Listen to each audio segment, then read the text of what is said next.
પશ્યંતિ જ્ઞાન ચક્ષુ. અવાજ આવે બરાબર? આવે? હા.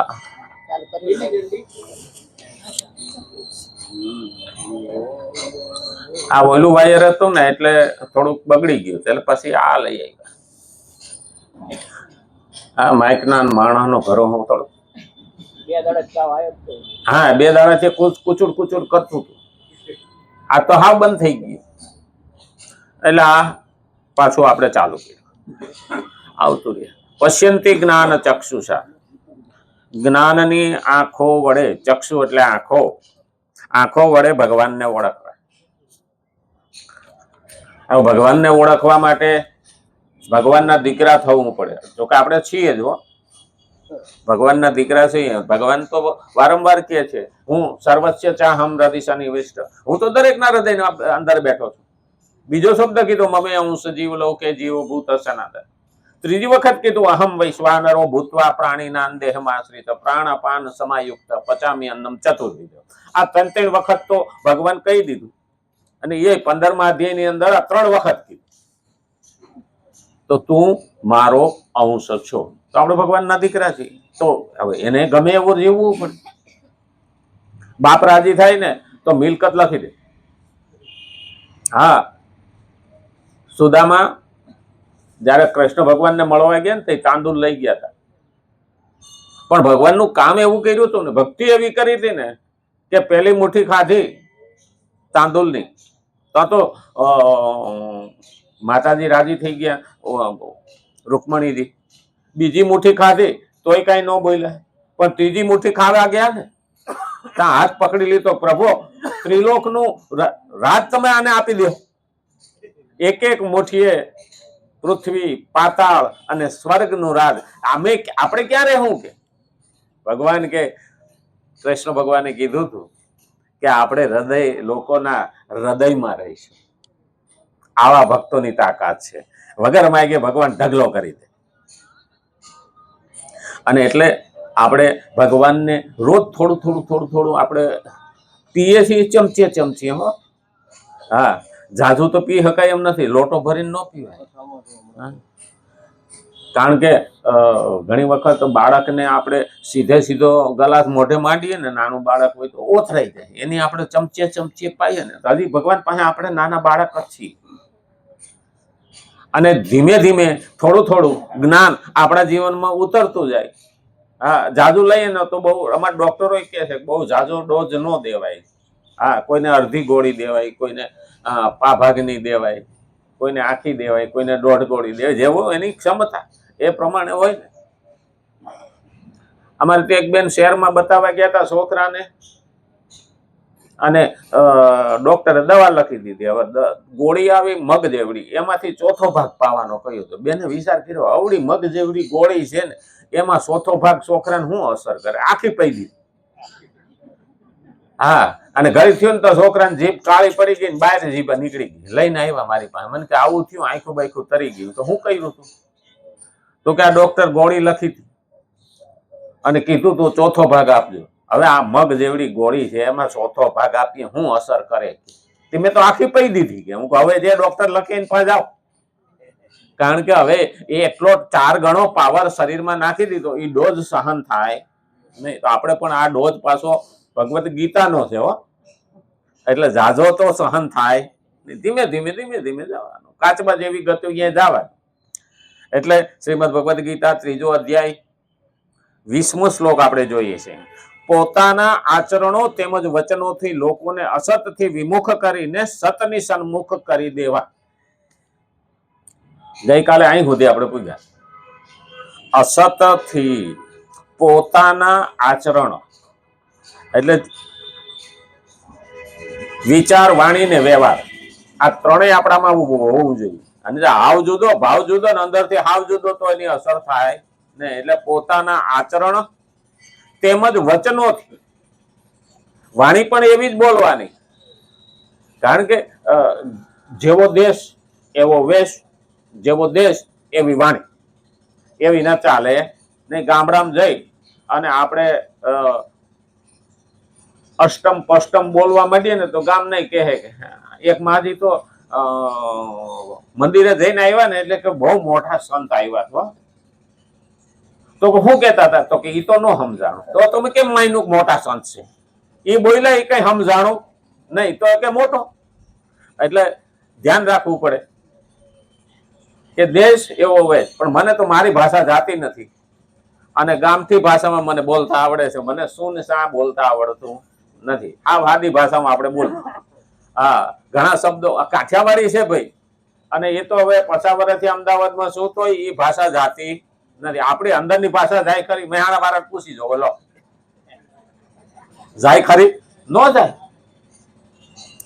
પોતાના આચરણો તેમજ વચનોથી લોકોને અસતથી વિમુખ કરીને સતની સન્મુખ કરી દેવા. સત શું છે એની સન્મુખ કરી દેવા. ભાઈ જો આ ખોટું છે ને આ સાચું, એમાંથી તારે શું લેવું? હવે અસતનો અર્થ એવો અહીંયા પણ લઈ શકાય કે જે ભેગું આવે એમ નથી એ અસત, અને જે ભેગું આવે એમ તે સત. સતે હિતમ સત્ય.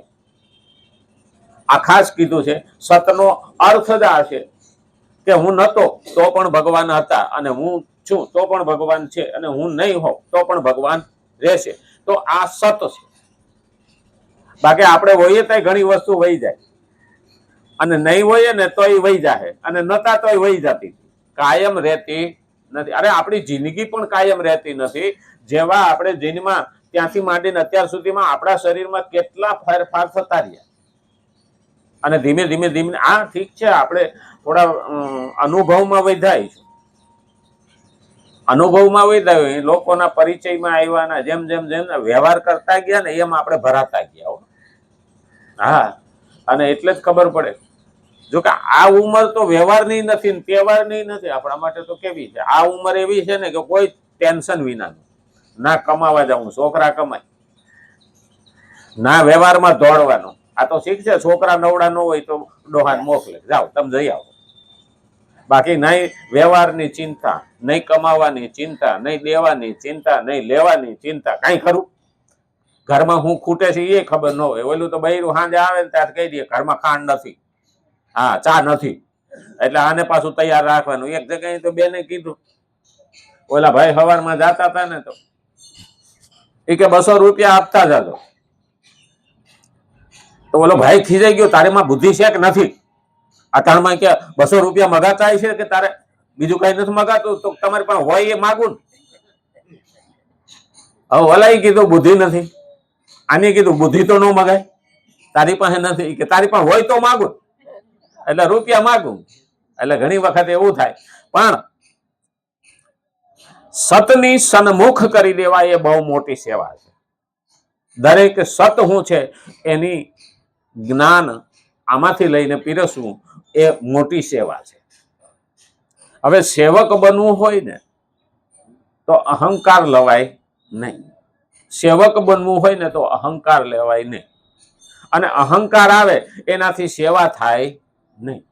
બહુ મહત્વનું છે.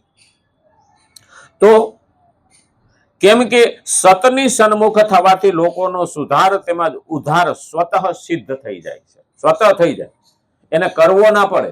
સતની સન્મુખ કરી દઈએ એટલે એને સાચું હું ખોટું એ સમજાઈ જાય, એટલે પોતે મહેનત કરે અને એનો ઉદ્ધાર થઈ જાય. નહીં તો ઘણી વખત માણસ ભ્રમમાં રહે.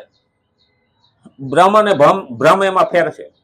ભ્રમ એવી વસ્તુ છે કે આપણે ઘણી વખત કહીએ ને કે ભ્રમ કોને કહેવો? ભ્રમમાંથી જાગીએ ને પછી ખબર પડે.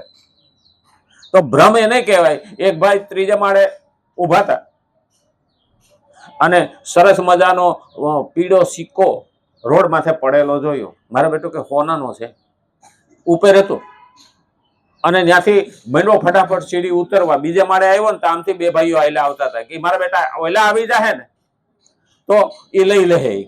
એટલે હું ત્યાં પૂકી શકીશ ને, એટલે એની ઉપરથી ભૂસાકો માર્યો અને ઓલો સિક્કો હાથમાં લઈ લીધો, પણ 2 પગ ભાંગી ગયા. હવે હોસ્પિટલમાં દાખલ કર્યો અને ત્યાં જઈને મોટી ખોલીને જોયું ને તો પીળું પતરું હતું. હવે ત્યાં સુધી તો એને ભ્રમ હતો કે હોનું છે, પણ પતરું જોયા પછી ભ્રમ તૂટી ગયો. આ તો પગ ભગાવ્યા પણ હાથમાં હોનું આવ્યું ને. ઘણી વખત આપણું આવું જ હોય, ભ્રમમાં જ રહીએ. આમ કરી તો આમ થાય, પણ નહીં. જે સત્ય છે એ શાસ્ત્ર બતાવે છે, અને શાસ્ત્ર બતાવે ને એ સત્યનો રસ્તો છે. તો ભ્રમમાંથી આપણે જાગવું પડે, અને જો ભ્રમમાંથી જાગીએ ને તો બ્રહ્મ મળે. કારણ કે આપણે ઘણી વખત છે ને કે આપણે હું કરું છું એ બરાબર જ છે, આની જ જરૂર છે, તો એમાં બ્રહ્મ મળે નહીં, ભક્તિ થાય નહીં. ઘણી વખત ઘણા તો નથી 90 વર્ષે દુકાને જઈને બેહે. મેં તો એક ભાઈને કહ્યું ને, મેં કીધું હવે તો ભક્તિ કરો, નરો વેપાર વેપાર વેપાર. મને કે ના ના, આ તો ઘેરે કંટાળો ન આવે ને એટલે છોકરાને થોડો ટેકો રહે, પણ છૂટતું નથી. કારણ હું જેટલો 90 વર્ષે દુકાને બેસી અને સમય પસાર કરું છું, એટલો જો હું સત્સંગમાં, ભક્તિમાં, મંદિરમાં જઈને બેહું કલાક, તો હારા માણસોનો સંગ થાય. જોકે મંદિરે આવવા વાળા બધા હારા હોતા નથી.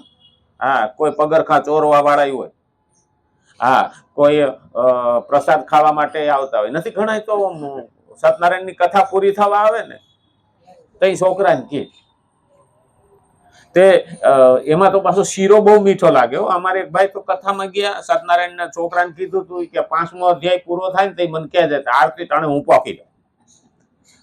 અને એને શીરો બહુ ભાવે. એટલે ઓલા છોકરાએ કીધું ને એટલે કે હવે આરતી બોલાય છે કે તો પોકી ગયો. હવે જાજી સંખ્યા, શીરો બહુ ભાવે, એટલે ઓલો થોડો થોડો શીરો આપતો હતો. આને એમ થયું કે હાડો હાથમાં જમણો હાથ રાખ્યો હતો અને બધાના હાથ આમ લાંબા થયા એટલે હાથમાં થોડો શીરો આવ્યો કે હાડો જાજો ખાવો છે. તે એ હાથ વાહે લઈ ગયો, ઓલો ડાબો હાથ આગળ કર્યો કે આમાં ક્યાં ખબર પડવાની કે કયો કોનો હાથ છે. તે આમ કરીને આમ ઉભો રહ્યો. હવે જ્યાં પોગ્યો ને ત્યાં ઓલા કથરોટમાં શીરો થઈ ગયો, અને વાહે હાથ હતો ને એમાં કૂતરું ખાઈ ગયું. એકઈ બાજુ રહ્યો નહીં, શીરો ખાધા જેવો ન રહ્યો. ઘણી વખત આપણું એવું થાય કે પેલું લેવા જઈએ પેલું નો હાથમાં આવે ને પેલું રહી જાય. એટલે પેલું યાદ રાખવાનું, લોકોને દેખાડવા માટે પોતાના કર્તવ્યનું પાલન કરવું એ લોક સંગ્રહ નથી. દેખાડો કરવો ને એ લોક સંગ્રહ નથી. ઘણા તો શું છે, ભક્તિ કરતા હોય ને સમરા કાઢી ગયા હોય, દેખાડો કરે. કોઈ મળવા આવવાનું હોય ને તો પોતે રોજ 7 વાગે પૂજા કરતો હોય ને તેથી 9 વાગે બે. અને મોટે મોટેથી તાણી તાણીને બોલો, એલા ભલા બેરો નથી, ભગવાન બેરો નથી. આવડા લોકો માઇક લઈને નથી બાંકો કાઢ્યા. અરે બેરો નથી. અને એટલે જ કહું છું. અને એ લોકો કાયમ માગતા ખોબો જ વાળે. એટલે ભાઈ કઈ આવવાનું નથી, મહેનત કઈ. અને એટલે કીધું લોકોને દેખાડવા માટે પોતાના કર્તવ્યનું પાલન કરવું એ લોક સંગ્રહ નથી. ખોટા પડકારા કરવા, દેખાડો કરવો નહીં. અમારે એક માજી અહીંયા હતા ને, દેવ થઈ ગયા. અમે એને સબરીમાં જ કહેતા. એ સતત આ બધું સાફ કર્યા કરતા, કોઈ દેખાડો નહીં, કોઈને બોલવાનું નહીં, કોઈને પૂછવાનું નહીં, કોઈ માથાકૂટ નહીં. પ્રસાદ દ્યો તો લે, અને ન દ્યો તો એમાંય નો કે મન નો દી. એક જ દિવસ બાંધા પડ્યા ને હોસ્પિટલમાં ગયા ને સવાર સમાચાર આવ્યા કે માજી દેવ થઈ ગયા. કેવું મૃત ઉંમર હતી છતાં દેખાડો નહીં, સતત એની રીતે કર્યા કરે. મને મારી આવડત ભગવાનને ચરણે ધરતા આવડવી જોઈએ. ભગવાને શું કીધું અર્જુનને? નિષ્કામ ભાવે તું મારા માટે કર્મ કર. હવે અર્જુન શેનું કર્મ કરે? આ લોકો અર્જુન કે મને તો કઈ આવડતું નથી, મને તો ગાંડી વાંચતા આવડે.